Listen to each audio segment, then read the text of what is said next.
Hello friends, very good morning. So exam అందరూ మంచిగానే రాశారు అనుకుంటున్నాను. బట్ ఎవరు కామెంట్స్ పెట్టలేదు. యూట్యూబ్లో కామెంట్ పెట్టమని చెప్పాను కదా, రీసెంట్ వీడియోలో కానీ ఎనీ అదర్ వీడియోలో కానీ ఎవరో ఒక 5-6 మెంబర్స్ పెట్టారు. అండ్ ఇంగ్లీష్ మీడియం పేపర్ కావాలని కొంతమంది పెట్టారు. So I'm still working on it. So exam అందరూ మంచిగానే రాశారు అనుకుంటాను. బట్ ఎంతమంది టైం పెట్టుకొని 1 hour 15 minutes యాక్యురేట్గా కంప్లీట్ చేశారు అనేది I don't have any update. But I have spend a lot of time to design that paper. ఆ పేపర్ మీకు ఇవ్వడానికి చాలా ఎక్కువ టైం స్పెండ్ చేయాల్సి వచ్చింది. ఎందుకంటే హోలిస్టిక్గా పెట్టాం కదా, అన్ని total 5 chapters, 5 units, not just chapters.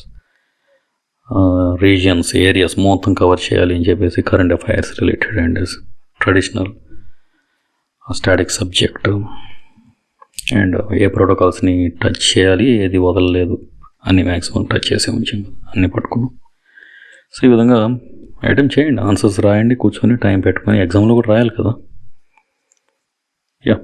And ఇక్కడ ఇంకా ఎందుకంటే మనకి చాలా ఉన్నాయి, టైం చాలా తక్కువ ఉంది. ఫారెస్ట్ సర్వే ఉంది, ఇక్కడ మళ్ళీ స్టేట్ సర్వే కూడా ఉంది కదా, ఏపీ సర్వే. అండ్ అంటే స్టేట్స్ అన్నీ ఇచ్చారు కాబట్టి అందులో ఏపీ చూడాలి అట్లీస్ట్. ఈ ఫారెస్ట్ సర్వేలో మనం ఫస్ట్ చాప్టర్ చూసాం లాస్ట్ టైము. ఇప్పుడు ఈరోజు 2 to 9 and AP survey. Only important questions వరకు ఇచ్చాను ఇందులో. And I just give the quick update. ఎందుకంటే ఇందులో నెంబర్స్ అండ్ ఇవే ఉన్నాయి. ఒక 1 to 2 questions వచ్చినా చాలా ఎక్కువ అది. ఎందుకంటే వీ కెనాట్ నెగ్లెక్ట్. ఒక మార్క్ కూడా చాలా ఇంపార్టెంట్. ఎందుకంటే ఒక మార్క్ రాకపోతే మన నెగిటివ్ మార్క్స్ తెచ్చే అవకాశం ఉంటుంది. I told you several times. So ఆ విధంగా ఇది అయిపోయిన తర్వాత ఎకానమీకి సంబంధించిన మొన్న ఏపీలో వచ్చినటువంటి ఆ పాలసీస్ ఉన్నాయి కదా, అరౌండ్ 12-13 ఇంపార్టెంట్ పాలసీస్ ఉన్నాయి. సో వాటన్నింటినీ ఒకసారి రీక్యాప్ చేసుకోవాలి. అదేవిధంగా మంత్లీ కరెంట్ అఫైర్స్ అండ్ ఇంతకు మనం చూసాం కదా 5 unitsకి ఆ 5 units. సో ఈ విధంగా still a lot of syllabus ఉంది కాబట్టి సో చూద్దాం. ఈరోజు ఓన్లీ క్విక్గా ఆన్సర్స్ అండ్ క్వశ్చన్స్ చెప్తాను. ఇక్కడ ఆన్సర్స్ డిస్ప్లే చేయలేదు ఎందుకంటే మీరు ఆల్రెడీ కనుక ఫారెస్ట్ సర్వే చదివి ఉంటే if you have already gone through this and try to answer yourself and wait for the answer and cross check చేసుకోండి. ఈరోజు ఫస్ట్ క్వశ్చన్, రీసెంట్గా వచ్చినటువంటి ISFR Indian State Forest Report అంచనా ప్రకారం భారతదేశం మొత్తం అటవీ కవర్ ఎంత అంటున్నారు. సో ఇక్కడ ఆన్సర్ వచ్చేసి 7,15,342 చదరపు కిలోమీటర్లు. అండ్ నెక్స్ట్ క్వశ్చన్, భారతదేశం యొక్క భౌగోళిక విస్తీర్ణంలో ఎంత శాతం ఫారెస్ట్లతో కవర్ చేయబడి ఉంది అంటున్నాడు.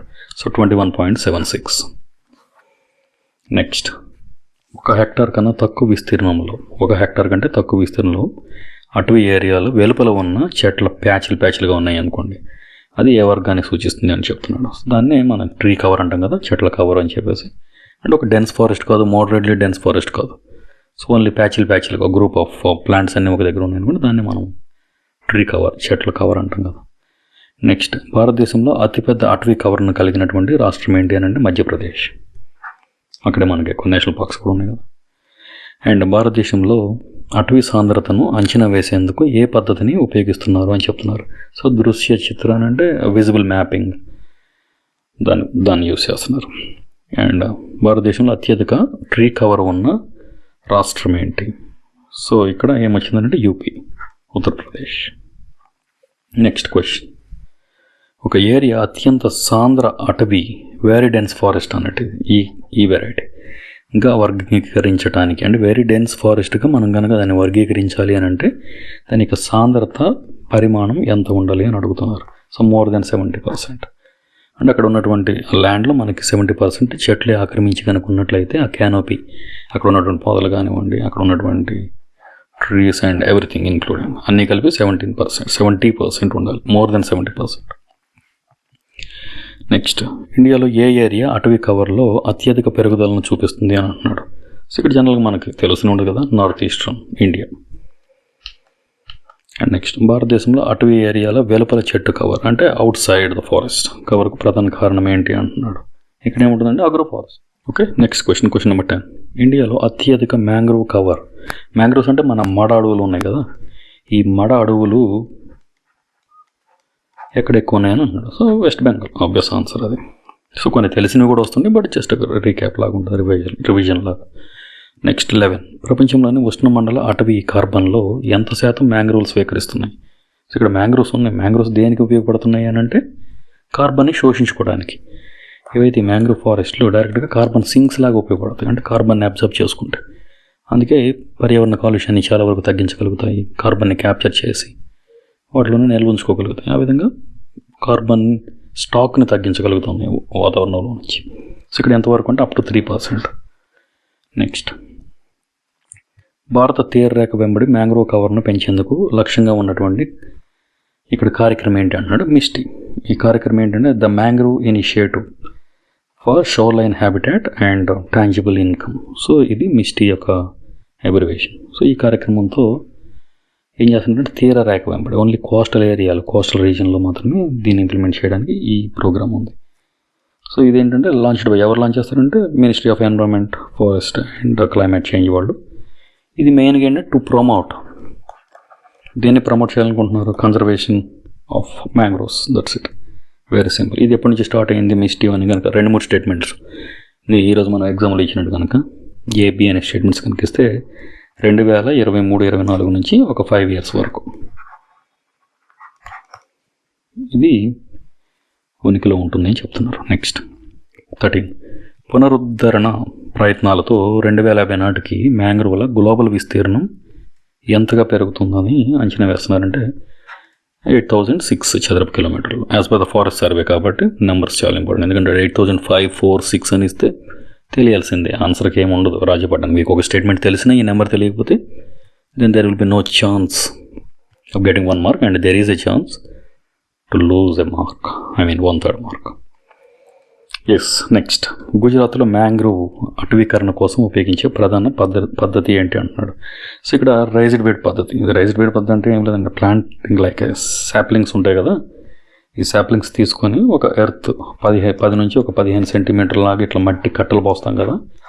ఈ కట్టలు ఏదైతే పొలాలలో, వరి పొలంలో కూడా మనకు మధ్యలో గట్టులు ఉంటాయి కదా, దుగాలు గట్లు. సో ఇలా 10 to 15 సెంటీమీటర్స్ వేసేసి దాని మీద ఆ మట్టి దుగాల మీద ఈ సాప్లింగ్స్ వేస్తారు ఏవైతే మ్యాంగ్రోవ్ మొక్కలు ఉన్నాయో.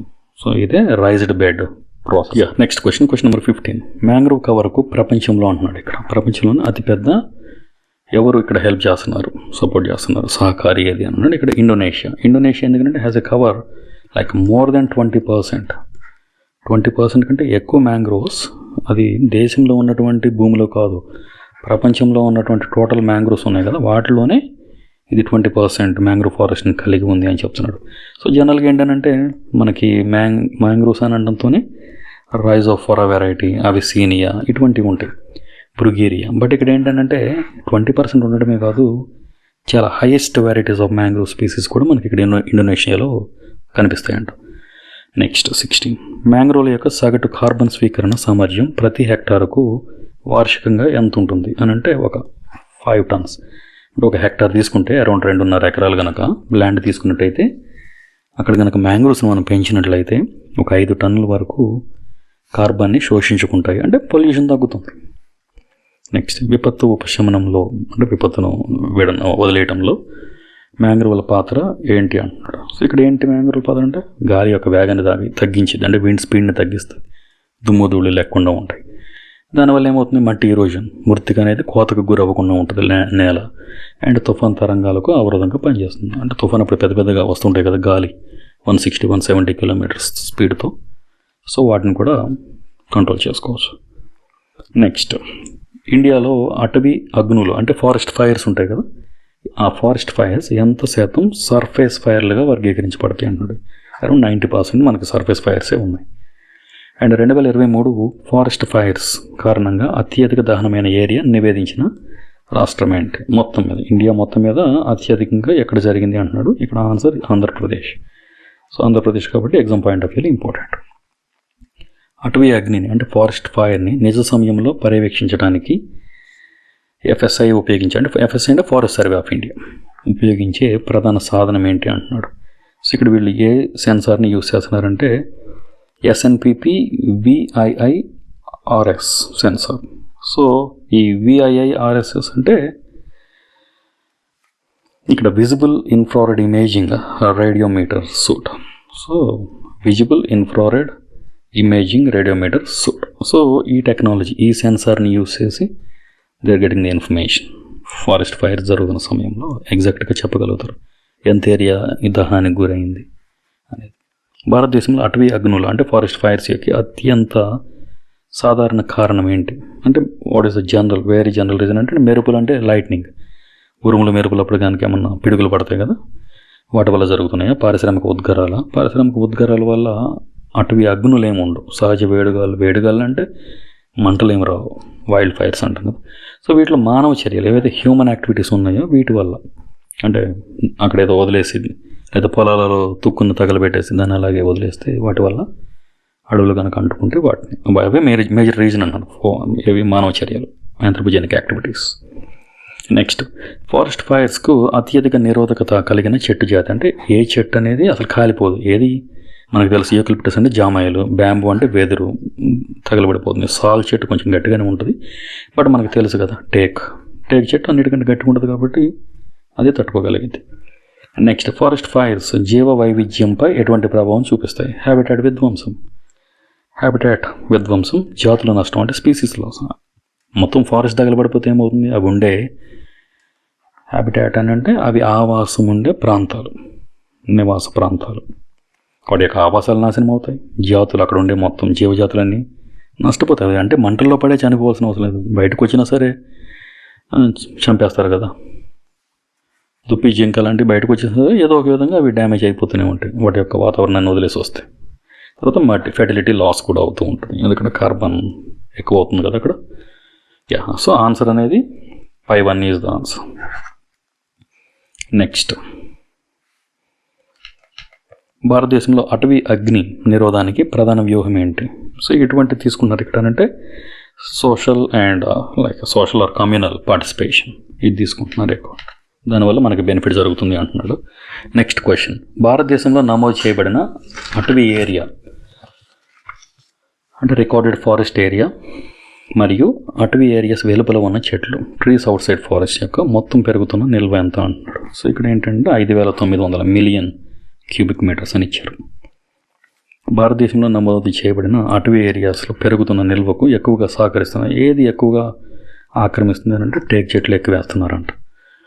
నెక్స్ట్, భారతదేశంలో అతిపెద్ద బ్యాంబూ కవర్ ఉన్నటువంటి రాష్ట్రం ఏంటి? ఎక్కడ ఉంది బ్యాంబూ కవర్ అంటే అరుణాచల్ ప్రదేశ్, అంటే వెదురు అనేవి.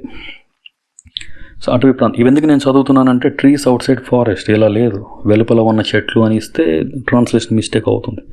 సో దట్స్ వై క్వశ్చన్స్ నేను ఫ్రేమ్ చేసి ఇక్కడ రీడ్ అవుట్. ఇక్కడ ఎందుకు ఆప్షన్స్ ఇస్తున్నాను అంటే ఇక్కడ ఆన్సర్ ఇవ్వలేదు కదా. If you already gonna through this PDF, ఈ సర్వే కనుక మీరు ఆల్రెడీ చూసున్నట్లయితే ఈ వీడియోని పాస్ చేసుకుని ఆన్సర్ చేయండి, తర్వాత చెక్ చేసుకోవచ్చు కదా. అందుకంటే సెల్ఫ్ చెక్ అంటే ఇంకా పెద్దది ఏముంటుంది. అండ్ 29th, అటవీ ప్రాంతాల వెలుపల ఉన్న చెట్లు ఏవైతే ట్రీస్ అవుట్ సైడ్ ఫారెస్ట్ నుంచి పరిశ్రమలో ఉపయోగించే కలప ఉత్పత్తి సంవత్సరానికి ఎంత అని అంటున్నాడు. తర్వాత ఇక్కడ 50 మిలియన్ క్యూబిక్ మీటర్స్. నెక్స్ట్, ఇండియాలో బ్యాంబూ ఉత్పత్తిలో హైయెస్ట్ షేర్ ఏది ఉంది అని చెప్తున్నాడు. అంటే నార్థర్నా, సదరనా, ఈస్టర్నా, సెంట్రలా, ఏ భారతదేశ భాగం అనేది ఎక్కువ ఆక్రమిస్తుంది అంటే ఈశాన్య భారతదేశంలో. ఎందుకంటే ఈ బ్యాంబూ మిషన్కి సంబంధించినవన్నీ కూడా అక్కడే ప్రోత్సాహకాలు ఎక్కువ ఉన్నాయి కాబట్టి. నెక్స్ట్, రూరల్ ఏరియాస్లో బ్యాంబూను ప్రధానంగా ఏ ఉపయోగానికి వినియోగిస్తారు? సో ఇది just normal question. And bamboo సాగు పద్ధతిలో నూతనత అంటే న్యూ ఫెనామినల్స్ ఎగ్జిబిట్ చేస్తున్నటువంటి స్టేట్ ఏది అని అంటున్నాడు. సో ఇక్కడ అస్సాం. నెక్స్ట్, భారతదేశం మొత్తం పెరుగుతున్న నిల్వలో ఇక్కడ పెరుగుతున్నటువంటి నిల్వలో బ్యాంబూ యొక్క శాతం ఎంత అంటున్నాడు. అరౌండ్ 10%. ఇండియాలో బ్యాంబూ అభివృద్ధి కార్యక్రమాలను పర్యవేక్షించే మినిస్ట్రీ ఏది? ఎవరు ఇక్కడ చూస్తున్నారు మినిస్ట్రీ అని అంటే జనరల్గా వాతావరణానికి సంబంధించిన అన్ని కూడా చూసేది ఇదే కదా, పర్యావరణ, అటవీ మరియు కాలుష్య మార్పుల మంత్రిత్వ శాఖ. తర్వాత మేనేజ్డ్ ప్లాంటేషన్స్ నిర్వహించేటువంటి నిర్వాహిత తోటల్లో బ్యాంబూ సంవత్సరానికి ఎంత దిగుబడి వరకు వచ్చే ఛాన్స్ ఉంది అంటున్నాడు. సో అరౌండ్ 10 tons వస్తుందంట.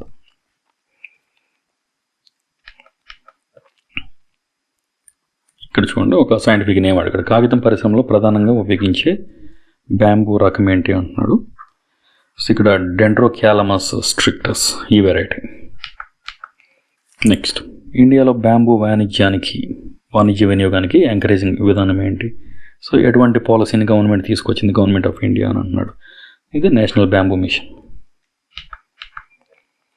నెక్స్ట్ బ్యాంబూ తోటల యొక్క ప్రధాన పర్యావరణ ప్రయోజనం ఏంటి, వీటి వల్ల ఏముంటుంది అంత బెనిఫిట్, బ్యాంబూ గురించి మనం ఎందుకు ఒక మిషన్ని లాంచ్ చేయాల్సి వచ్చింది అని అంటే మట్టిని స్థిరీకరిస్తుంది అంటే కోతకు గురి కాకుండా, ఎక్కువ ఆక్సిజన్ ఎక్కువగా ప్రొడ్యూస్ చేస్తాయి, వెదురు అనేది చాలా ఇంపార్టెంట్, అండ్ కార్బన్ని ఎక్కువగా స్టోర్ చేయగలుగుతాయి, ఈజీగా అండ్ ఫాస్ట్గా అండ్ ఎక్కువగా స్టోర్ చేయగలుగుతాయి. సో ఆన్సర్ అనేది 5 తర్వాత నెక్స్ట్ ఇది చాప్టర్ 6 ఇక్కడ నుంచి స్టార్ట్ అవుతుంది, కార్బన్ స్టోరేజ్ గురించి. 41 క్వశ్చన్ నెంబర్, 2023 నాటికి భారతదేశ అడవుల మొత్తం కార్బన్ నిల్వ ఎంతగా అంచనా వేయడం జరిగింది. సో ఇక్కడ 7285.5 మిలియన్ టన్స్. నెక్స్ట్ క్వశ్చన్, భారతదేశ అటవీ కార్బన్ నిల్వకు అత్యధికంగా ఏమన్నాడు, కార్బన్ పూల్ ఏది అని అడుగుతున్నాడు. సో ఇక్కడ ఏది అని అంటే మట్టి సేంద్రియ carbon, soil organic carbon. Soil organic carbon అంటే ఏంటంటే ప్లాంట్స్కి ఈ సాయిల్ ఆర్గానిక్ కార్బన్ అనేది ఒక key indicator of soil health. ఇక్కడ ఉన్నటువంటి మట్టి ఆరోగ్యవంతంగా ఉందా, మొక్కలు పెరగడానికి ఉపయోగపడుతుందా లేదా అని చెప్పడానికి ఒక ముఖ్యమైన సూచి అనేది SOC, సాయిల్ ఆర్గానిక్ కాంపౌండ్ సంబంధించినటువంటిది. ఆ కార్బన్ మనం ఎస్టిమేట్ చేస్తాం. సో ఇక్కడ ఏం జరుగుతుంది అని అంటే లైక్ ఈకోసిస్టమ్ ఫంక్షన్స్ అన్నిటినీ ఇదే కావాలి, తర్వాత న్యూట్రియంట్స్ అవైలబిలిటీకి చెక్ చేస్తుంది, soil structure and carbon sequestration and dead organic matter, ఇవన్నిటికీ ఇదే లింక్ అప్ అయి ఉంటుంది. కాబట్టి సాయిల్ ఆర్గానిక్ కార్బన్ అనేది చాలా important factor. Next question number 44, భారతదేశంలో అత్యధిక అటవీ కార్బన్ నిల్వ కలిగిన రాష్ట్రం ఏది అని అంటున్నారు. ఇక్కడ అరుణాచల్ ప్రదేశ్. నెక్స్ట్ క్వశ్చన్, 2023లో అటవీ కార్బన్ అంటే ఫారెస్ట్ కార్బన్ నిల్వ వార్షిక పెరుగుదల ఎంతగా, వార్షిక అంటున్నాడు కాబట్టి సో గ్రోత్ రేట్ అన్నట్టు ఎంతవరకు ఉంది, గ్రోత్ రేట్ కాకుండా ఇక్కడ గ్రోత్ అడిగాడు, అంటే ఎన్ని మిలియన్ టన్నులు పెరిగింది అంటున్నాడు. 40.75 million tons. Next chapter agroforestry, chapter 7, జాతీయ అగ్రోఫారెస్ట్రీ పాలసీ 2014 యొక్క ప్రధాన లక్ష్యం ఏంటి అంటున్నాడు. సో అగ్రోఫారెస్ట్రీ ప్రధాన లక్ష్యం ఏంటంటే వనరుల సస్టైనబుల్ వినియోగం. మనం కనుక వాటిని సుస్థిరంగా వినియోగించుకోగలిగితే అనేది. భారతదేశంలో అగ్రోఫారెస్ట్రీ మోడల్ను అభివృద్ధి చేసే సంస్థ ఏది అంటున్నాడు. సో ఇక్కడ ఎవరు అని అంటే ICFRE అండ్ CIFRI, ఈ రెండు సంస్థలు. ICFRE అంటే Indian council of forestry research and education, and CIFRI అంటే central agroforestry research institution. So వీళ్ళిద్దరూ కూడా ఈ అగ్రోఫారెస్ట్రీ సంబంధించినటువంటి మోడల్స్ని డెవలప్ చేసి టెస్ట్ చేస్తూ ఉంటారు. ఇక్కడ చూడండి, నెక్స్ట్ 2013 నుంచి 2023 వరకు అగ్రోఫారెస్ట్రీ గురించి ఎక్కువ డిస్కషన్ నడుస్తుంది ఇప్పుడు ఇండియాలో, అండ్ అందులో అత్యధికంగా ఎక్కడ గ్రోత్ నమోదైంది అంటున్నాడు. సో ఇక్కడ ఆన్సర్ వచ్చేసి UP, Uttar Pradesh. Next chapter 8, Indian forest యొక్క ముఖ్య లక్షణాలు ఏమిటి అంటున్నాడు. 2023 నాటికి భారతదేశం అటవీ మట్టిలో హ్యూమస్ అంటే ఆర్గానిక్ మ్యాటర్, మట్టిలో ఉన్నటువంటి కార్బన్ రిలేటెడ్, ఇందా చూసాం కదా సాయిల్ ఆర్గానిక్ కార్బన్, ఏదైతే సాయిల్ హెల్త్కి కీ ఇండికేటర్ ఉంటుందో సాయిల్ ఆర్గానిక్ కార్బన్తోనే మనకి హ్యూమస్, అందులో ఉండే ఎరువు అంటాం కదా హ్యూమిక్ యాసిడ్ ఉంటుంది దాంట్లో. సో జావాని క్రియేట్ చేస్తుంది. కాబట్టి ఇక్కడ హ్యూమస్ శాతం ఎంత పెరుగుదల ఉంది అంటున్నాడు. సో ఇక్కడ ఆన్సర్ సర్వే ప్రకారం 18.04%.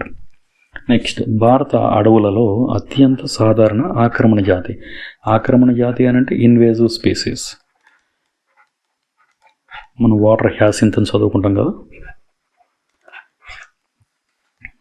అలాగే ఐకార్నియా ఒకటి చదువుతాము. ఇవన్నీ కూడా ఇన్వేజివ్ స్పీసీస్. ఎందుకంటే ఈ పర్టికులర్ ఏరియాలో మన ఇంటి చుట్టుపక్కల ఈ మొక్కను కనుక చేసేస్తే లాంటనా కెమెరా అనేది అక్కడ ఏముండదు, ఇంకా అదే మొత్తం ఆక్యుపై చేసేస్తుంది. ఇలా ఎక్కడ గాలి పోవడానికి లైటింగ్ పోవడానికి కూడా చోటు లేకుండా పూలు అండ్ లీవ్స్తో కవర్ చేసేస్తుంది. కాబట్టి అడుగున ఉన్నటువంటి చిన్న చిన్న మొక్కలు, ఇతర వృక్షాలు అన్నీ కూడా, వృక్షాలు అంటే వృక్ష జాతులు, చిన్న చిన్న మొక్కలు ఉంటాయి కదా, ఈ మొక్క కంటే చిన్నవన్నీ కూడా కిందేవి బ్రతకు. ఎందుకంటే సన్లైట్ పోవడానికి ఇక్కడ చోటే లేదు కదా, మొత్తం లీఫీ ఒక అంబ్రెల్లా కవర్ చేసేసింది. సో లాంటనా కెమెరా అనేది ఇక్కడ అసాధారణ ఆక్రమణ జాతి కింద మన భారతదేశపు అడవులలో, అదే నీటిలో చూస్తే వాటర్ హ్యాసింత్ అని ఉంటుంది, దాన్ని తీసుకున్నారు. ఇక్కడ దీన్ని తీసుకున్నారు ల్యాండ్ అన్న కెమెరా. ఇది చాలా ఇంపార్టెంట్. ఇన్వేజివ్ స్పీసెస్ అనేది గుర్తుపెట్టుకోండి. ఆక్రమణ జాతి అనేది మీకు ట్రాన్స్లేషన్లో ఏ విధంగా అయినా ట్రాన్స్లేట్ అవ్వచ్చు, అక్కడ అనువాదంలో తేడా ఖచ్చితంగా వచ్చింది. కాబట్టి ఇన్వేజివ్ స్పీసెస్ అని గుర్తుపెట్టుకుంటే బెటర్. నెక్స్ట్, గత దశాబ్దంలో అంటే పోయిన డెకేడ్లో భారత అటవీ మట్టిలో సేంద్రియ కార్బన్ SOC సగటు పెరుగుదల ఎంత? సో ఎంతవరకు పెరిగింది అని అడుగుతున్నాడు. సో ఇక్కడ ఏం చెప్పాడంటే answer 0.75 turns per hectare. So ఈ విధంగా ఉందండి అక్కడ growth. And next last chapter, ఈ డెకేడ్లో వచ్చినటువంటి చేంజెస్. 2013 నుంచి 2023 వరకు భారతదేశ అటవీ కవర్ యొక్క నికర పెరుగుదల అంటే నెట్ అడుగుతున్నాడు. ఇక్కడ నెట్ గ్రోత్ ఎంత ఉంది ఈ 10 years టైంలో? దశాబ్ద మార్పులు కదా చాప్టర్ పేరే. సో ఇక్కడ ఎంతవరకు వచ్చింది చేంజ్ అంటున్నాడు. ఆన్సర్ ఏంటంటే ఇదండి 16,630.25 చదరపు కిలోమీటర్. ఇక్కడ ఆన్సర్ వచ్చేసింది చూడండి. నెక్స్ట్ క్వశ్చన్, దశాబ్ద కాలంలో అటవీ కవర్ పెరుగుదలలో అత్యధికంగా ఇక్కడ చూడండి ఫారెస్ట్ కవర్. ఇక్కడ ఆన్సర్ AP కాబట్టి ఇంపార్టెంట్, నోట్ చేసుకోవాలి. అండ్ ఈ డెకేడ్కి సంబంధించి చెట్ల కవర్ ఏదైతే ట్రీ కవర్ ఉందో ఇందులో దశాబ్ద మార్పు ఎంత అంటున్నాడు. ఈ నెంబర్స్ జస్ట్ ఒకసారి చూడండి, అంతే సరిపోతుంది. అండ్ ఇది ఇంపార్టెంట్, మడ అడవుల కవర్ శాతం. ఇక్కడ చూడండి ఒకసారి, ఇక్కడ నార్మల్ చెట్ల కవర్ ట్రీ కవర్ చూస్తే 20,747 వచ్చింది. అండ్ అదేవిధంగా మడ అడవులు చూస్తే అరౌండ్ 3.1% ఇంక్రీజ్ అయింది అని అడుగుతున్నాడు. అండ్ కొండ జిల్లాలు ఏవైతే హిల్లీ డిస్ట్రిక్ట్స్ ఉంటాయి కదా, అక్కడ అటవీ కవర్ పెరుగుదలలో అత్యధికంగా నమోదు చేసిన రీజన్ ఏది అని అంటే హిల్లీ ఏరియాస్ ఉండదని మన నార్త్ ఈస్టర్న్ ఇండియా, ఈశాన్య భారతదేశం. అండ్ నెక్స్ట్, గత దశాబ్దంలో భారతదేశంలో అటవీ కవర్ పెరుగుదలకు ప్రధాన కారణం ఏంటి? ఏం జరిగిందంటే అటవీ అభివృద్ధి కార్యక్రమాలు. ఎందుకంటే ఫారెస్ట్ డెవలప్మెంట్ ప్రోగ్రామ్స్ ఉన్నాయి కదా, జాయింట్ ఫారెస్ట్రీ అని, కమ్యూనిటీ మేనేజ్మెంట్ ఫారెస్ట్ సర్వీసెస్ అని. సో ఇటువంటి అన్నీ వస్తున్నాయి కాబట్టి ఇంతవరకు ఇండియన్ సర్వే అయిపోయింది. దీంట్లోనే ఇప్పుడు AP సర్వే కూడా చూద్దాం. వెరీ ఫ్యూ క్వశ్చన్స్ ఉంటాయి, మళ్ళీ సపరేట్ వీడియో కాకుండా ఒకే దాంట్లోనే India and AP. Okay, next APకి సంబంధించిన సర్వే కూడా, అంటే మనకు ఫారెస్ట్ సర్వే రిలీజ్ చేసినప్పుడు వాల్యూమ్ 1లో ఇండియన్ సర్వే ఇచ్చారు ఫారెస్ట్ రిపోర్టు. అండ్ వాల్యూమ్ 2లో మనకి స్టేట్స్కి సంబంధించినటువంటి అన్ని స్టేట్స్ ఎలా ఉంది, అక్కడ ఎక్కువ తక్కువలు అంటే డిస్ట్రిక్ట్స్లలో పెరుగుదల తగ్గుదలలు ఏమైనటువంటి డిఫరెంట్ వేరియేషన్స్ ఉన్నాయి అనే దాని గురించి మనకి వాల్యూమ్ 2లో ఇవ్వడం జరిగింది. అందులో వాల్యూమ్ 2లో మనకి AP అనేది ఒక పార్ట్ కాబట్టి ఇక్కడ చూడండి, ఆంధ్రప్రదేశ్లో అత్యధికంగా ఉన్న అరణ్య విస్తీర్ణం కలిగినటువంటి డిస్టిక్ ఏది అని అంటే అల్లూరు సీతారామరాజు డిస్టిక్. నెక్స్ట్, APలో రూరల్ ఏరియాస్ ఏదైతే గ్రామీణ ప్రాంతాలలో అతి పెద్ద అంటే ఎక్కువ సంఖ్యలో వృక్షాలు ఉన్న జాతి ఏది అంటే మ్యాంజిఫెరా ఇండికా అంటే మామిడి. సారీ, ఆంధ్రప్రదేశ్లో ప్రధాన నాన్ టింబర్ ఫారెస్ట్ ప్రొడక్ట్స్ ఏవి ఉన్నాయని అంటాడు. అనోజిసస్ లాటిఫోలియా అనే వెరైటీ ఉంది. తర్వాత APలో అతిపెద్ద అరణ్య విస్తీర్ణం ఉన్న విభాగం ఏది ఎక్కడంటే కాకినాడ రీజియన్ అంట. నెక్స్ట్, ఆంధ్రప్రదేశ్లో కనిష్ట అరణ్య విస్తీర్ణం కలిగినటువంటి డిస్టిక్ ఏది అంటే చాలా తక్కువ ఉంది అని చెప్తున్నాడు, అంటే లోయెస్ట్ అనంతపూర్. అండ్ నెక్స్ట్, ఆంధ్రప్రదేశ్లో మోడరేట్లీ డెన్స్ ఫారెస్ట్ ఉన్నటువంటి సిరీస్ అంటే ఆ తరగతికి సంబంధించినటువంటి సిరీస్ అంటే తరగతి అంటే moderately dense forest variety forest cover అంటే ఆ రకానికి చెందినటువంటి ఎంత శాతం ఉంది అని అడుగుతున్నాడు. ఇక్కడ ఆన్సర్ 41.58. ఆంధ్రప్రదేశ్లో అత్యధిక స్థాయిలో ఉన్న అరణ్య రకం అంటే ఏ రకమైనటువంటి అడవి ఎక్కువ ఉంది అని అన్నాడు. ఇదేంటంటే south tropical dry deciduous forest. So ఇది మనం చూస్తాం కదా, southern tropical dry deciduous varieties. And APలో అత్యధిక అరణ్య కవర్ తగ్గిన జిల్లా ఏది? అది హై చూసాము, ఇది లో, నెల్లూరులో ఎక్కువ తగ్గింది. తర్వాత ఆంధ్రప్రదేశ్లో అరణ్య కవర్లో ఓపెన్ ఫారెస్ట్ ఈ తరగతికి సంబంధించినటువంటి శాతం ఎంత అంటాడు. ఇంతకుముందు చూసింది డెన్స్ వెరైటీ చూసాం కదా, ఇది అరౌండ్ 44 అంటే 43.92 if you can remember the exact number or value. So APలో అరణ్య కవర్ తక్కువగా ఉన్నటువంటి డిస్టిక్ ఏంది? తక్కువ జస్ట్ చూసుకోండి, ఎందుకంటే లాస్ట్ టైం 2018-19లో అడిగినప్పుడు రేషన్ కార్డ్స్ కూడా అడిగాడు. ఎక్కువ రేషన్ కార్డ్స్ ఎక్కడ ఏ డిస్టిక్లో ఉన్నాయి? ఆంధ్రప్రదేశ్ గ్రూప్ 2 జరిగినప్పుడు అడిగారు రేషన్ కార్డ్స్ ఎక్కువ ఏ డిస్ట్రిక్ట్స్లో అనేది. Chronological order, I mean ascending descending order, not the chronology. ఆరోహణ అవరోహణ క్రమం అడిగినట్టున్నాడు. నెక్స్ట్ 11th ఆంధ్రప్రదేశ్లో అత్యధిక అగ్ని ప్రమాదాలకు అంటే ఫారెస్ట్ ఫైర్స్కి ఎంత ఏరియా గురయ్యింది అని అంటే 5.45. ఆంధ్రప్రదేశ్లో అరణ్య కవర్లో వెరీ డెన్స్ ఫారెస్ట్ శాతం ఎంత? అక్కడ మోడరేట్ డెన్సిటీ, ఇది వెరీ డెన్స్ ఫారెస్ట్ 3.19. ఆంధ్రప్రదేశ్లో వాటర్ బాడీస్ అని అంటే అంతే నీటి ఉంటాయి కదా, నీటికి సంబంధించిన చెరువులు, కుంటలు, సరస్సులు, వీటికి సంబంధించి అత్యధికంగా సమస్య కలిగించే మొక్క జాతి అంటే ఇన్వేజివ్ స్పీసీస్. ఇందాక చూసాం కదా మౌంటైనా క్యామర్ అనేది, దానిలాగే ఇన్వేజివ్ స్పీసీస్. ఇది ఇన్వేజివ్ స్పీసీస్ ఏదంటే ఐకార్నియా క్రాపిసస్, గుర్రపు డెక్క అంటాం కదా, ఇలా ఉంటుంది. వాటర్లో మనకి ఎక్కువ కనిపిస్తూ ఉంటాయి. సో అది ఇక్కడ వాటర్కి వచ్చేసరికి ఏపీలో ఉన్నటువంటి ప్రధానంగా సమస్యను క్రియేట్ చేసేది. అక్కడ నేలలో చూసినట్లయితే మౌంటైనా క్యామర్ అది. అండ్ నెక్స్ట్ ఏపీలో అరణ్య ఏరియాస్ అంటే ఫారెస్ట్ ఏరియాలో అత్యధికంగా ఉన్న నేల రకమేది? ఫారెస్ట్ ఏరియాలో ఎరుపు నేల అంటే రెడ్ సాయిల్. ఏపీలో ఏ రకమైన బయోడైవర్సిటీ హాట్స్పాట్స్ మనం చూస్తాం కదా, బయోడైవర్సిటీ హాట్స్పాట్స్ అనేవి చూస్తాం. ఈ హాట్స్పాట్స్ దేన్ని బేస్ చేసుకొని చేస్తారు అని నేను మీకు ఎగ్జామ్లో ఇచ్చాను. బయోడైవర్సిటీ హాట్స్పాట్స్ని దేన్ని బేస్ చేసుకొని? ఎక్కువ ఎండమిక్ స్పీసీస్ ఉండాలి. ఎండమిక్ స్పీసీస్ అని అంటే ఇక్కడ మాత్రమే ఉంటాయి, ఇంకెక్కడ దొరకవు ఆ స్పీసీస్ అనేవి, వాటిని ఎండమిక్ స్పీసీస్ అంటారు. అండ్ ఉన్నటువంటి ఎండమిక్ స్పీసీస్లో మోస్ట్ ఆఫ్ ద స్పీసీస్ అంతరించిపోయి ఉండాలి, వేరియస్ కారణాలు. అక్కడ ఏ రీజన్ అయినా అయి ఉండొచ్చు, బట్ అంతరించిపోయి ఉండాలి అండ్ ఎండమిక్గా ఉండాలి. ఎండమిక్ అనేది చాలా ఇంపార్టెంట్. ఫ్లవరింగ్ వెరైటీస్ మొక్కలుగా తీసుకుంటే.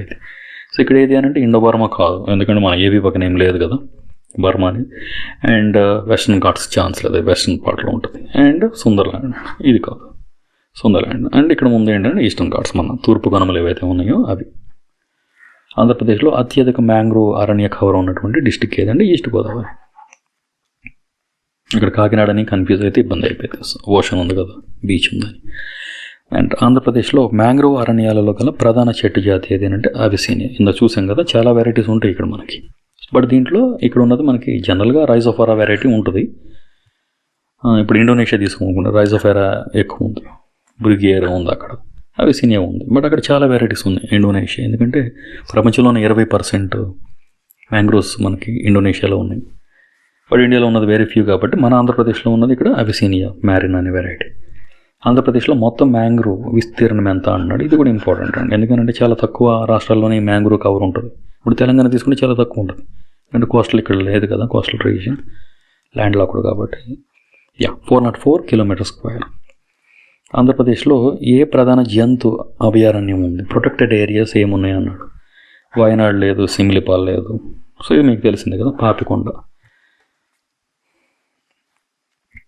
నెక్స్ట్ ఆంధ్రప్రదేశ్లో అరణ్య భూమి యొక్క శాతం హిల్ ఏరియాస్గా, ఎంత శాతం హిల్ ఏరియాస్గా పరిగణించబడుతుంది అంటే ఫారెస్ట్లో ఉన్నటువంటి హిల్ ఏరియాస్ ఏంటి అని అరౌండ్ 50% మనకి ఇక్కడ హిల్ రీజియన్లోనే ఉంది. ఈ వైజాగ్ కానివ్వండి, తర్వాత అరకు ఏరియాలో తీసుకున్న చిత్తూరు ఇటు సైడ్ తిరుపతి కొండలు ఉన్నాయి కదా, అంటే ఈస్టర్న్ ఘాట్స్ రిలేటెడ్ కాబట్టి 50% మన కొండలు గుట్టల్లోనే అడవులు ఏమంటారు, అడవులు కలిగి ఉన్నాయని చెప్తున్నారు. తర్వాత ఆంధ్రప్రదేశ్లో ఎక్కడ ఎక్కువగా టేక్ అరణ్య విస్తీర్ణం ఉందంటే రాజమహేంద్రవరం. నెక్స్ట్ ఆంధ్రప్రదేశ్లో ఏ అరణ్యం యునెస్కో, ఇది చాలా ఇంపార్టెంట్, యునెస్కో బయోస్పియర్ రిజర్వ్లో భాగంగా ఉందంటే శేషాచలం కొండలు. ఆంధ్రప్రదేశ్లో రికార్డెడ్ ఫారెస్ట్ ఏరియాలో ఎంత శాతం ప్రొటెక్టెడ్ వైల్డ్ లైఫ్ హ్యాబిటాట్గా ఉంది అని చెప్తున్నాడు, అరౌండ్ 22%. నెక్స్ట్ ఏపీలో ఏ అరణ్య ఏరియా ఔషధ మొక్కల్లో ప్రసిద్ధి చెందిందంటే నల్లమల. ఈ నల్లమల అరణ్యం అనేది ఔషధ మొక్కలు, ఏరోమాటిక్ ప్లాంట్స్కి సంబంధించినటువంటి వెరైటీస్ అక్కడ మనకు కనిపిస్తాయి అంటున్నాడు. నెక్స్ట్ ఆంధ్రప్రదేశ్ అరణ్య ప్రాంతాల్లో ఏ నది పెద్ద డెల్టాను, సో లార్జెస్ట్ డెల్టా ఏది ఫామ్ చేస్తుంది అంటే గోదావరి నది. తర్వాత ఆంధ్రప్రదేశ్లో అరణ్య నిర్వహణలు అంటే ఫారెస్ట్ మేనేజ్మెంట్లో ఏ విధానం ఎక్కువగా పాపులారిటీ అంటే ప్రసిద్ధి పొందింది అని చెప్తున్నాడు. So joint forest management. అక్కడ కన్ఫ్యూజ్ అవుతారు, కమ్యూనిటీ ఫారెస్ట్ మేనేజ్మెంట్ కాకుండా ఇక్కడ జాయింట్ ఫారెస్ట్ మేనేజ్మెంట్ అని చెప్తున్నాడు. So that's it for today. Thank you so much. If you have any doubts leave it in the comment session.